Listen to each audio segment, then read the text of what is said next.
नवाब मलिक महायुतीमध्ये नकोत असं फडणवीसांनी पत्र लिहूनही अजित पवार गटाच्या बॅनरवर आता नवाब मलिकांचा फोटो झळकलाय आणि त्यावरून पुन्हा एकदा नवा वादही रंगलाय। पाहूया त्या संदर्भातला एक रिपोर्ट। ज्या नवाब मलिकांवरून महायुतीत खडा पडला होता, ज्यावरून देवेंद्र फडणवीसांनी पत्र लिहून अजित पवारांकडे नाराजी व्यक्त केली होती, त्याच मलिकांवरून अजित पवार गट मात्र आपल्या भूमिकेवर ठाम असल्याचं दिसतोय। कारण मुंबईतल्या अजित पवार गटाच्या बॅनरवर नवाब मलिकांचा फोटो झळकलाय। त्यामुळे फडणवीसांच्या सूचनेला अजित पवार गटानं केराची टोपली दाखवली का अशी चर्चा रंगतीये। आता नवाबबाईंचा फोटोचं काय करायचं हा प्रश्न मला नाही, देवेंद्र फडणवीसांना विचारा।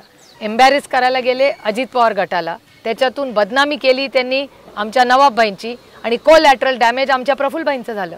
आणि मी दिल्लीत खूप वर्ष पाहते की तुम्ही भारतीय जनता पक्षापेक्षा लांब असाल ना तेव्हा तुम्ही तरता, त्यांच्या जितकं जवळ जाताना ते डेंजर असतं। त्यांचे सगळे मित्रपक्ष संपवले त्यांनी प्रत्येक राज्यामध्ये। माझी भूमिका पक्की आहे, जी माझी भूमिका आहे तीच भाजपची भूमिका आहे, त्यापासून आम्ही तसूभरही दूर झालेलो नाही। सुप्रियाताई सांगतील म्हणून थोडी काही गोष्टी करतो मी, ज्या कारवाई करायची असते ती पोलिसांनी केली आहे। अजित पवारांचा गट भाजपसोबत जाण्याआधी भाजपनंच मलिकांवर देशद्रोहाचे आरोप केले। मात्र गेल्या अधिवेशनात नवाब मलिक सत्ताधारी बाकांवर बसल्यामुळे भाजपची कोंडी झाली। अखेर फडणवीसांनी जाहीरपणे पत्र लिहून अजित पवारांनी नवाब मलिकांना युतीत न घेण्याचं विनंतीवजा आवाहन केलं। त्या पत्रावर अजित पवारांनी कोणतंही उत्तर दिलं नाही आणि आता बॅनरवर पुन्हा एकदा नवाब मलिकांचा फोटो झळकला।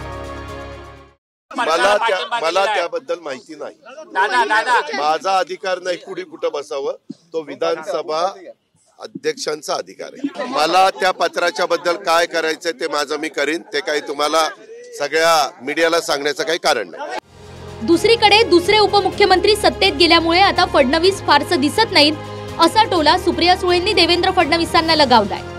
विशेष म्हणजे शिंदे मुख्यमंत्री झाल्यानंतर काहीशी अशीच टिप्पणी अजित पवारांनीही केली होती। देवेंद्रजींना या सभागृहामध्ये भाषण करत असताना बघितलं, परंतु देवेंद्रजी नेहमीचा उत्साह तुमच्या चेहऱ्यावर दिसत नव्हता।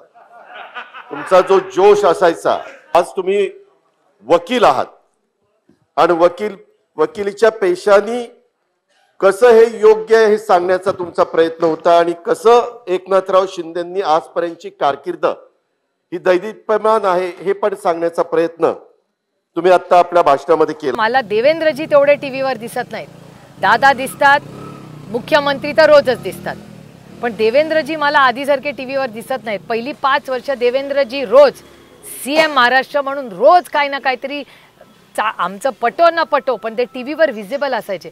आजकाल ते दिसतच नाहीत। कधीतरी दिसतात, नागपूरच्या एअरपोर्टला येतात, समोर ते चॅनल्स असतात, एखादा प्रश्न घेतात, नमस्कार करतात आणि पुढे जातात। त्याच्यामुळे देवेंद्रजी खरंच या सरकारमध्ये किती ॲक्टिव्ह आहेत, त्यांना किती अधिकार दिलेत हा प्रश्न एक माझ्यासाठी एक खूप कोड आहे, कारण का माझ्या देवेंद्रजींकडून खूप अपेक्षा आहेत। त्यांच्यावरच अन्याय झालाय मग महायुतीत असं नाही, देवेंद्रजींवर अन्याय झालेलाच आहे। माझी जेवढी काळजी सुप्रियाताई करतात त्याच्या 10% जरी योग्य वेळी पवार साहेबांनी केली असती तरी देखील चित्र वेगळं राहिलं असतं। Bureau report, TV9 Marathi.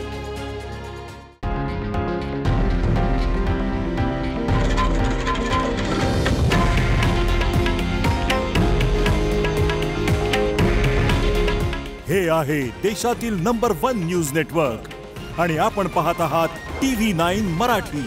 काळजी तुमची, हित महाराष्ट्राचं।